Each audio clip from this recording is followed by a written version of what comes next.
Hello everyone, welcome again. This is Mihika Bhasin and I welcome you to part 2 of this lesson on formal letter writing. Alright, now the reason why I wanted to make this letter is that you might be asking that okay, Mihika Bhasin was talking about while discussing the body of the letter, where to leave gaps, where to leave the lines but Mihika hasn't told us about where to leave the lines in the beginning of the format where you write your sender's address, you write your receiver's address, you write the date. So Mehika hasn't told us about that. Now the reason why I wanted to take this separately and I didn't tell you this in the beginning was because there is a misconception that most people, rather students, they have is that there is a full mandate or there is a necessity why and where we should leave lines. There is a fixed place with that, okay, and the fixed idea that we leave the line here. But to be honest, the whole idea behind leaving a line in the format and in the body of the letter is to make it look neat, and that is the whole idea behind it. So there is no fixed okay logic that okay, if I don't leave my line here, this is wrong or that is wrong. So there is no such fixed rule here. However, leaving one line generally is what we follow, and especially for exam students, I have brought this lesson for you today. Alright, so we are going to begin with where to leave lines in the entire format of the letter. Alright, I've written it in a very crisp form. Alright, so let us begin. Okay, I am writing a letter to my principal. Right, I hope you can see this board. Yes. Alright. So, ABC School, Gurgaon, Haryana, 122011. So, this is my sender's address. And how do you write your sender's address? You write your nearby location, probably your house or your school, nearby location. Then you write your city. Then you write your state and your PIN code with a dash. Now,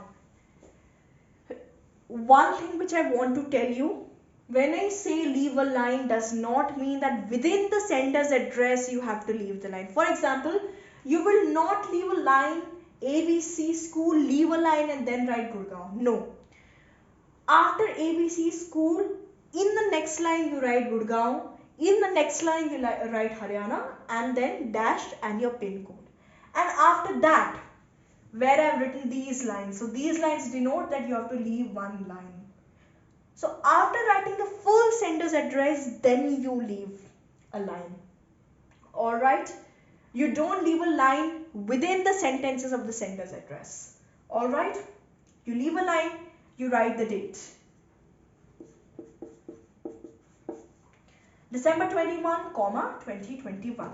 Alright, date done. After that you leave one more line in between and then you write your receiver's address. Receiver's address means the person to whom I'm writing the letter, their address, their location. Alright, so if I'm writing it to the editor or the principal, for example here I'm writing it to the editor. The editor, Times of India, New Delhi. So receiver's address also same format, but one difference, instead of the nearby location, you first write the designation, then you write which organization does that person work in, okay, what institute or what office. Here the organization of the person designated, for example the editor works in the Times of India. Then below that you write the location. Most people generally write in New Delhi, but you don't really need to get into specific which district or which area. Just simply write the major location and then similarly your PIN code. Now again, you will not leave a line between designation and the organization of the person. You will finish the receiver's address, alright, and after finishing the receiver's address as a whole, right, designation, immediately after that organization, and in the line below location and pin code, you finish the receiver's address, and then after that, this full receiver's address, and after that you leave one more line, and in that next line, the blank line, and below that you write your subject. Now subject again, subject you underline, put a colon, here's a subject statement, you've written the statement, and after that you leave a line. Now one more thing, for example, if your subject, the statement, subject statement, that is long, all right, and which means that is not coming in, the second line, still you are not going to leave a line in that case. For example, if I want, I'm just going to erase that letter to create awareness.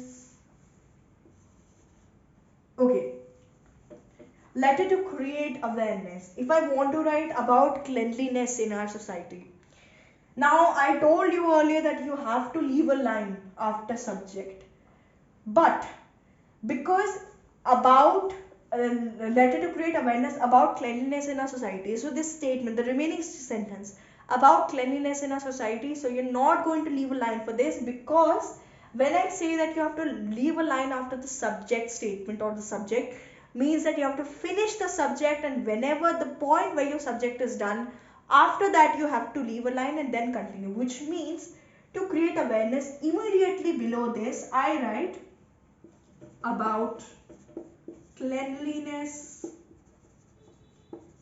in our society. So you're not going to leave the line here, you're going to finish the subject statement, and then you're going to leave the line. Alright, I hope this is clear, this isn't confusing. It's a very simple concept, just that I'm just elaborating it a little, because these are the common main mistakes, so I hope you don't repeat them. Right, so you finish your entire subject statement. If your subject statement, it's continuing to the next line, you will not leave a line for that. You'll immediately continue it in the line immediately after that, because that's a part of your subject statement. Your subject statement is not complete. That is why you're taking it as a whole, as a subject, you're writing it, and then you're leaving a line. So leave a line here.